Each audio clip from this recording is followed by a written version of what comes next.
The Clippers are off tonight. They beat Phoenix last night. This was the one where we're talking pivotal game, key game, which is true. I mean, after being beaten up almost to death by Portland, they needed to come back. This is a nice pass by Nixon to Cummings to get themselves back. We talked about the fact they got a lot of home games. It doesn't mean they're going to get in the playoffs. It's a long shot, but at least they're home for a bunch of games in March. If they can play well, they get righted, and they could have rolled over and played dead in the fourth when they were down. And Nixon had the quick 8 points, and suddenly they win the game. So 102-95, the Clippers with a win, and led by Nixon's 25 points and a great pass from Walton to Derek Smith there. So they're off tonight. They got Golden State tomorrow. The Aztecs are playing tonight. How did they lose to Colorado State? Again, this time at home. The Aztecs cannot buy a free throw. Impossible. They lose this thing. It's the second game in a row. They lost on a last-second shot.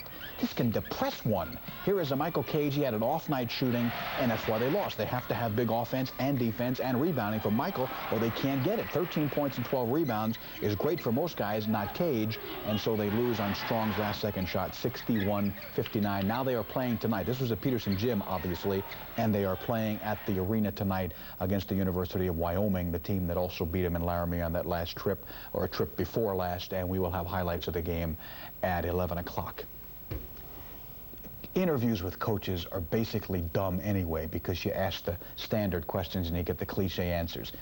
This is just the poor mouthing that's going on among the college coaches because of the ruling that says the U.S. Football League's rule about signing underclassmen is obviously unconstitutional. Now, all the coaches are saying that they don't want kids to go pro because it will cost them an education. Watch this fairy tale with Bo Schembechler of Michigan. Rules in intercollegiate football and our association with the NFL in the past. Those rules have been made in the best interest of the vast majority of the guys that play. And in effect, that's what we're trying to protect. On one hand, we want to give them an opportunity to play pro ball. On the other hand, we know it's more important for them to get a degree because very few of them are going to make it in pro ball. But very few of them are going to get a degree. I mean, it's such, what's the word? Oh, is it two words? No, it's one word. Please. I mean, obviously, I understand, but be honest. The coaches want to keep their jobs. They want to keep their best players. They don't want to have them leave after the sophomore and junior year like they do in basketball to go to the NBA. They want them to stick around and keep the alumni happy, the fans happy, the administration happy, athletic director happy, and keep the coach in his job.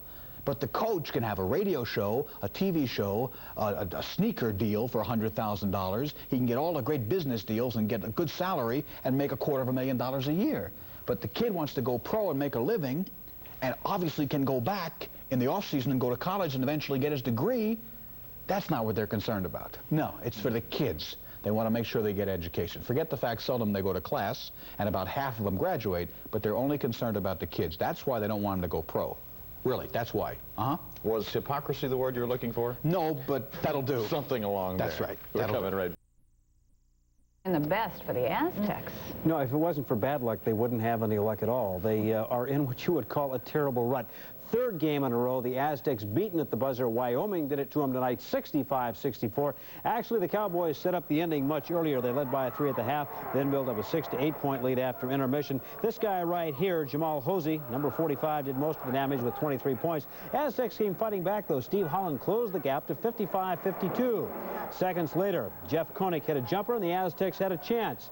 But that man, Hosey, dropped a free throw with about 8 seconds left, 65-62. Michael Cage then hit at the buzzer to make it 65-64. Spoiled a good day for Michael this afternoon. He was the top vote getter on the all-WAC team.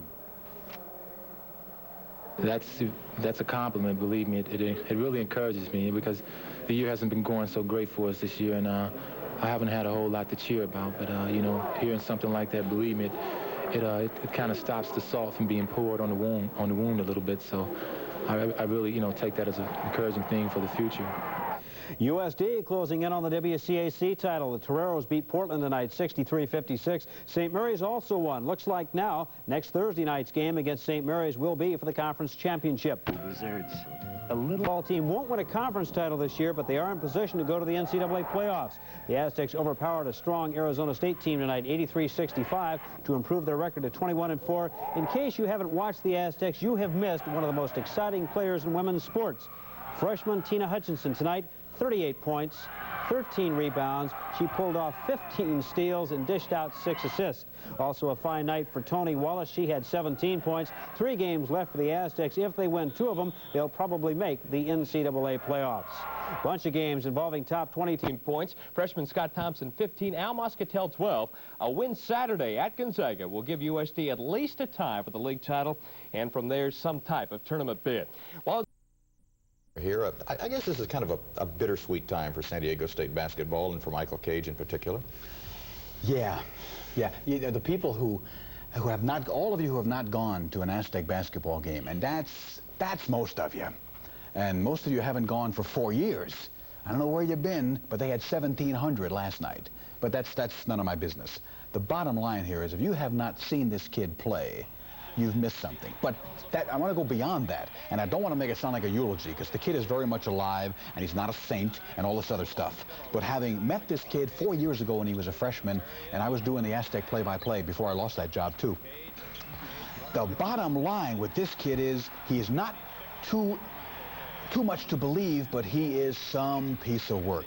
And I don't know, again, if you've ever met him, heard him talk to a group, or watched him play basketball, but they are losing not just number 44 in white, they are losing one of the most phenomenal people that this city has ever had in any kind of way, athletically speaking, as a member of a team, professional or amateur. This guy, in terms of his seriousness, athletically, academically, the way he's dealt with the media, the way he's dealt with incredible pressures, and then on the basketball court with the double teaming, the triple teaming, and I have never seen an athlete like this guy in terms of playing every minute of a game, like the one in Wyoming earlier this year when he played all 40 minutes, plus 5 minutes of the overtime with the flu, scored 40 points, 21 rebounds, and never rested 1 second.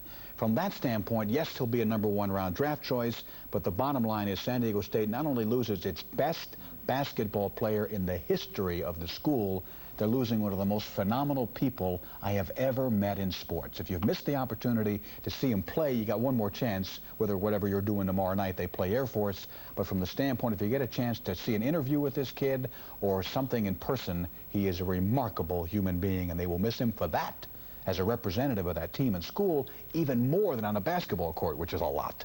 We will come back and show you NBA basketball, another profile from Yuma of the Padres, and the business with the NFL, which is really interesting. After all the fights with Al Davis, now another team's going to move, and nobody cares. Yeah. Al Davis blazed the way. You know, I don't think anybody has a responsibility to go out and pay money, buy a ticket, and see any sporting event, but it would be so appropriate and fitting if a lot of San Diegans did and saw Michael Cage's final game. If they don't, they really miss something. Yeah. I'm not going to tell them where to spend their money, but he's really a piece of work. Love to see you sell out tomorrow night. Coming up with more news. Tire kind of nice to go out with a big night. Well, we got to say, it's been a lot of fun watching Michael Cage for 4 years. Some things he didn't accomplish, but others he did, the really important things. Number 44, nobody will ever wear that jersey again on an Aztec men's basketball team because nobody could match what he did in 4 years here. Now, Cage never did get to the NCAA tourney, but as he says himself, he did get an education and the memory of his final night as an Aztec.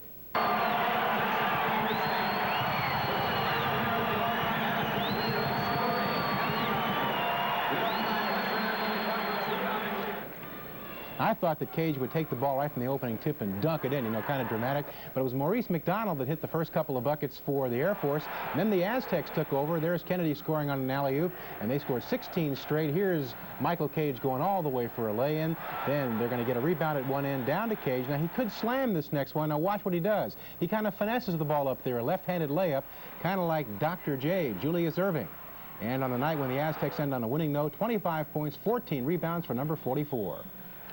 You know, I was very happy that I was able to play well, and, you know, play well not only for the team, but for the people that came out to see me play. And, you know, it was, you know, quite a perfect night almost. You know, everyone was just, you know, super. You know, it was too emotional for me, you know, because I try not to. I know I can't be emotional and play at the same time, but it's kind of tough when you see everybody, you know, shaking your hand and saying goodbye. Thanks a lot, Michael. That's what one of the signs said. Final 74-58. End of the season for the Aztecs because they're on probation. Earlier, the Lady Aztecs beat Arizona 75-63.